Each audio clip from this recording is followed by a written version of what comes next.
Is one of the biggest things in preparing for the game just getting ready for the atmosphere, or is it obviously tactical? It's more tactical than the atmosphere. I think we experience a great atmosphere every day or every week, when we play at home. And, I mean, they threw some beer cans on the field last time at the end of the game, probably just because they got a little frustrated, that we were winning. And hopefully that'll happen again, just because that means that we're winning again. So it's more tactical, more focus on the game, more focusing on our performance and focusing on bringing the quality and then ultimately winning 3 points. Yeah, we talked to Miguel yesterday, and he just said that the atmosphere going there is obviously always very good, very different, obviously, than a home game, of course. Does it make it mean more to score there? Obviously, I don't think you've ever scored in Orlando yet, but just as a team to be able to perform there, does it mean a little bit more? It means, when everybody's kind of hating you, it's kind of a great feeling. Yeah. To score, but I think, like I said, ultimately it leads to 3 points, and then every time you score, it feels good. I remember in Montreal a couple of weeks ago when we walked back out after that rain delay that everybody booed us. And made me kind of get me some goosebumps. It was kind of a cool feeling.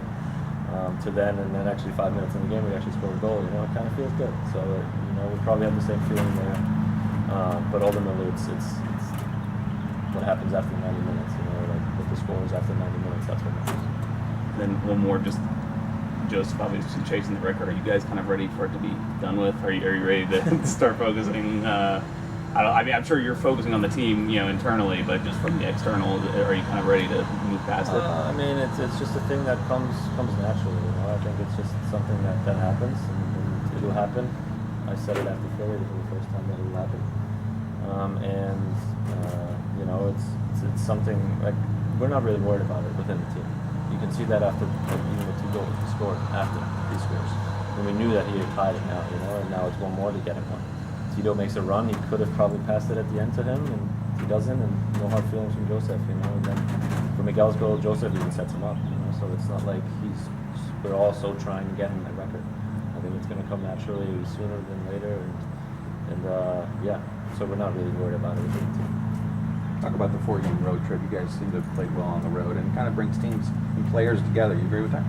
Yeah, I think so. I mean, it's now we're 4 games. I think those are very crucial for the race, to the supporter shield. And we'll try and continue the trend that we've had on the road, and try and win as many games as possible. Quickly, I'll get my questions out of the way. First, I've been asking a couple guys, what is your favorite international football rivalry / start? Dortmund, Schalke. Okay. And why is that one?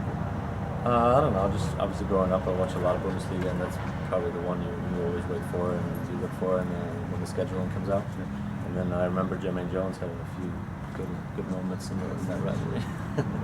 And then my last question is, you came out of a draft and you've really solidified your place on this team in your role tactically on a team with international stars. Where do you see Andrew Carleton? Is your experience any similar to his where he's coming up a full season now with the first team? What can you tell him? What does he need to do to solidify his spot?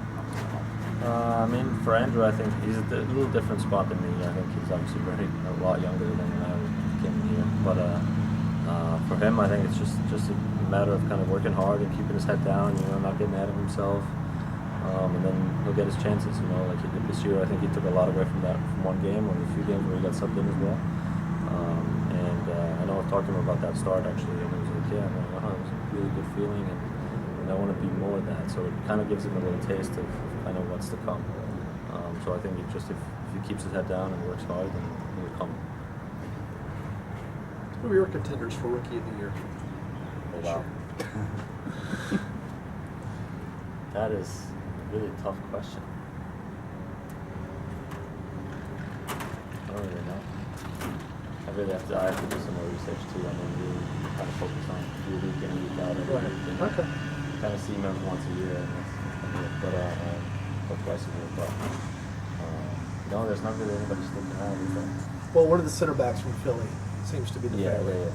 I mean, they're kind of dominant this Yeah. year. So it's, I think Chris Mueller actually made an early case this year. So Yep. we'll see how he finishes the season. But yeah, I'll keep an eye out towards the end of the year. Hector Villalba seems to me he's playing the best soccer of his career with Atlanta United. Do you agree? Certainly the best this season, I think. You know, it's obviously makes sense if you think about it. He was hurt early on in preseason, didn't have a full preseason, then came back for a few games. You know, wasn't really fit. Now he's finally fully back. He's had like a month of full training. You know, and he's getting his fitness in. And he's working hard, and that just makes sense. You know, that he's kind of in that form now. So it's obviously a good asset to have for us. And then I think we're all better than last year, so that's just a natural progression of him as a player and us as a team. That he's better than last year. When he's in, how does it change what y'all could do in the 4-3-3? I mean, Either on the left or the right. But yeah, he brings a lot of pace, you know, and that obviously like it shows in the second goal, where it's when the game is open or when there's a little more space. I think that's the guy we want on the ball and we want running in space. So in that sense, I think he changes the game, and then he's a clinical finisher, you know, who just similar to Josef. If he gets a shot off, it's a pretty good shot, you know. And yeah, so he's always very dangerous when he's in space and he's running at you or he has a chance to shoot. Yeah, time for one more. Julian, one quick question. I know this is kind of confusing on someone. When it gets so tense right now this time of the year, how do you kind of separate that just to keep having fun? I mean, you guys still are playing a game, you're still having a good time, you know it's serious with the points on line, but how do you kind of separate that just to keep it lighthearted and just keep doing what you've been doing? It's just a mix of doing it in training. You know, yesterday, for example, we had a little fun session where we didn't really do much just because it's a short week, so we played a few games and still work on some things for the weekend, but it's more of a light session, more fun. And then just to keep it light in the locker room. Like we had the picture day yesterday. You know, there's some jokes coming up there and stuff. So it's not all always focused and always focused on that one goal. Or we have to win. You know, and ultimately winning helps you have fun.